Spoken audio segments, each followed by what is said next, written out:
Numéro 32, salade de poulet, tête piquant.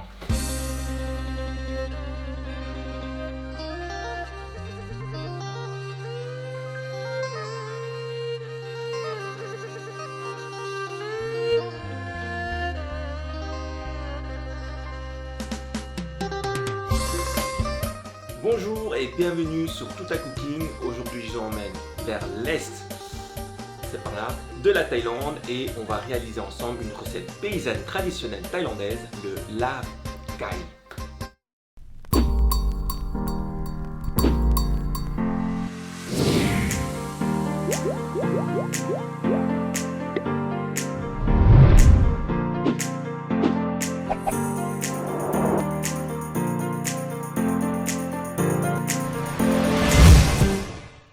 Alors pour la recette du poulet lap kai, il vous faudra du haché, de poulet bien sûr, du riz gluant que vous allez griller par la suite, du piment séché qu'on va également griller. Vous pouvez utiliser du pili pili, du piment en poudre. Pour les fines herbes, on va utiliser aujourd'hui des jeunes oignons, de la coriandre thaï et du pakchi phalang, c'est la coriandre aussi, on appelle ça aussi le persil plat thaï.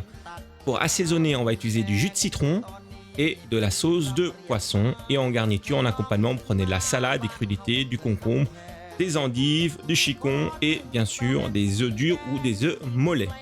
Alors commencez par couper les fines herbes très finement, ne hachez pas plusieurs fois par-dessus, juste coupez net très fin. C'est le plus important pour avoir des fines saveurs, des fines herbes thaïlandaises sans les écraser. Ensuite, on va griller le riz gluant. Il faut juste le griller à sec, sans huile, sans matière grasse, il ne faut pas lubrifier.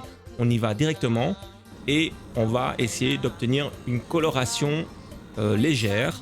Et ensuite, vous faites pareil avec les piments. Évitez vraiment de les brûler. Après ça, on va passer au martier ou bien au mixeur.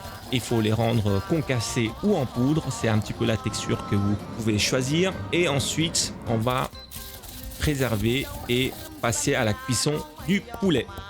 Alors, on cuit également le poulet dans une poêle, dans une casserole.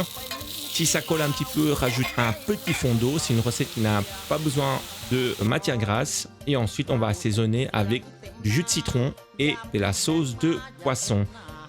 Alors, c'est salé et une petite pointe d'acidité. À vous d'équilibrer à votre goût, à votre saveur. Venez ensuite rajouter et parsemer de fines herbes. Ensuite, on va rajouter notre riz grillé et également du piment. Alors, à vous d'ajuster un petit peu le piment. C'est pas facile. Prenez parfois, si vous voulez avoir une belle coloration, mais pas trop piquant. Je triche parfois avec du piment d'Espelette. Mais le piment thaï, c'est bien évidemment plus authentique pour cette recette. Rajoutez autant que vous voulez de piment, évidemment. Faites-vous plaisir et accompagnez cette recette bien évidemment de crudités et pourquoi pas le riz original de la région de Isan, c'est le riz collant cuit à la vapeur. Je vous souhaite bon appétit et à très bientôt pour une nouvelle recette.